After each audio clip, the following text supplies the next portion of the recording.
ગામડા વિકાસથી વંચિત કેમ? સરકાર અંતરિયાળ વિસ્તાર સુધી વિકાસ પહોંચાડ્યો હોવાનો દાવો તો કરે છે, પણ રાજ્યમાં એવા અનેક વિસ્તારો છે કે જ્યાં વિકાસ ક્યાંય નજરે પણ નથી પડી રહ્યો. ખાસ આદિવાસી વિસ્તારમાં વિકાસના નામે મીંડું જોવા મળી રહ્યું છે. વલસાડના કોસંબા તાલુકામાં અનેક ગામડાઓ છે કે જે પ્રાથમિક સુવિધાઓથી પણ વંચિત છે. ગામ લોકો સારા રોડ અને રસ્તાની માંગ કરી રહ્યા છે, પરંતુ આ માગણી તેમની પૂરી થતી નથી. જો વિકાસથી વંચિત આદિવાસી વિસ્તારનો આ ખાસ અહેવાલ.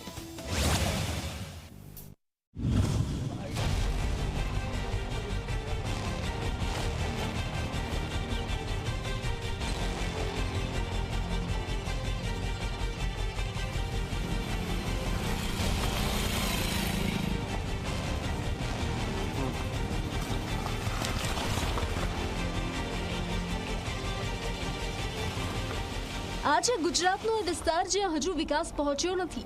જે મૂળ ગુજરાતીઓ કહેવાય છે તે આદિવાસીઓને જ વિકાસથી વંચિત રાખવામાં આવ્યા છે. જુઓ આ દ્રશ્યો.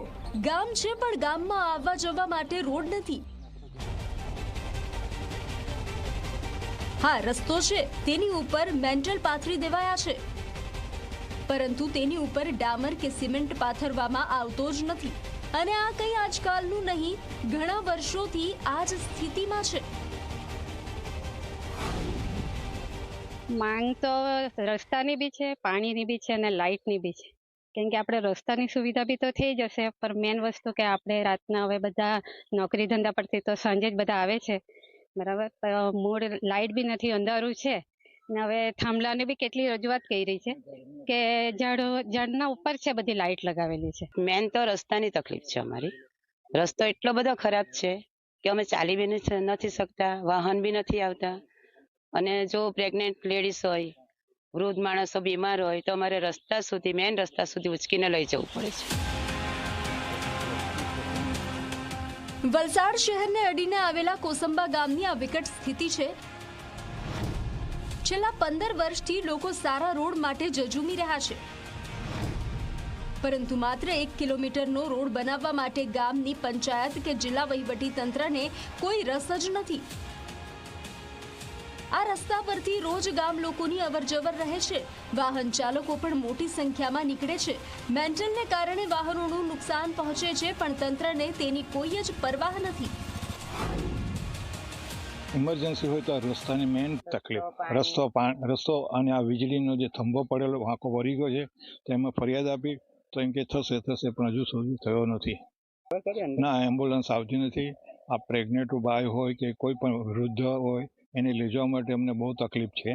અને વિદ્યાર્થીઓને બી બહુ તકલીફ. અમારે કે ચોમાસામાં પાણી આવે તો આ બંને સાઈડના રસ્તા બ્લોક. અમારે તો પેલા સાઈડે રહેવા દે ત્યાં જ હોય, આ બાજુ નથી બાજુ હોય. આજની તારીખમાં હમણાં ભરતીના પાણી આવે છે તો અહીંયા અમે ઊભા છે, એ જગ્યાએ પાણી આજની તારીખમાં ચાલુ છે.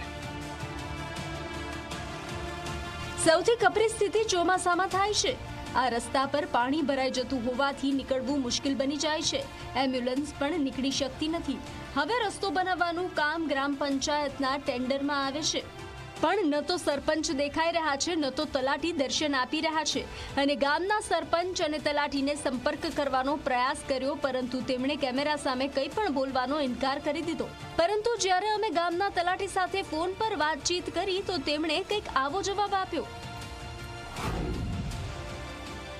મનીષભાઈ, ઉમેશ પટેલ વાત કરું છું ઝી ન્યૂઝમાંથી. હા, બોલો.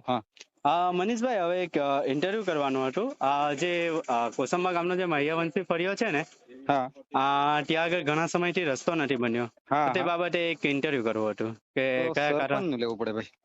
સરપંચ તો ના કહે છે, તો તમે પણ તલાટી છો તો તલાટીનું સરપંચ નું લેવું પડે ભાઈ. હું તાલુકા પર છું, આઉટ જ છું. મને નીલેશભાઈ નો ફોન આવ્યો. એટલે મારે તો તલાટી હોય તો પછી સરપંચ નું લેવું પડે. સરપંચ તો ના કહે છે, એટલે તલાટી તરીકે તમારું વર્ઝન મૂકો તો નહીં. એટલે એ જ છે તલાટીનું અમે ઇન્ટરવ્યુ એટલા માટે. નહીં, સરપંચ ને વાત કરો, બાકી અમે તો નહીં આપીએ ભાઈ ઇન્ટરવ્યુ. વાંધો નહીં, કઈ વાંધો નહીં. ગામ લોકોમાં હાલ રોષ છે. આ વિસ્તારમાંથી જનપ્રતિનિધિઓ મત તો લઈ જાય છે, પરંતુ એ જ જનપ્રતિનિધિઓ હાલ દેખાતા જ નથી. દર વખતે માત્ર વચનો આપે છે, પણ કામ કોઈ જ કરતું નથી, જેના કારણે ગામ લોકો આક્રોશિત જોવા મળી રહ્યા છે. બધાને સગવડ થાય આ માટે વારંવાર રજૂઆત કરેલી, પણ કોસંબા ગ્રામ પંચાયતમાં લાસ્ટ હમણાં ગ્રામ પંચાયતની જે મિટિંગ થઈ એમાં પણ આ રીતના જ વાતો કરવામાં આવી કે ભાઈ અત્યારે બજેટમાં નથી અને જ્યારે થઈ જશે ટૂંક સમયમાં ચોમાસું આવવાનું છે અને જો રસ્તો તાત્કાલિક નહીં બને તો ખરેખર બહુ મોટી હાલાકી થવાની છે, બહુ મોટી તકલીફોમાં મુકાઈ જશે આ મહાત્મા ગાંધી ચોકના રહેવાસીઓને. 15 વર્ષથી હેરાન પરેશાન લોકોને આ હેરાનગતિમાંથી ક્યારે મુક્તિ મળે છે તે જોવાનું રહ્યું. ઉમેશ પટેલ, ઝી મીડિયા, વલસાડ.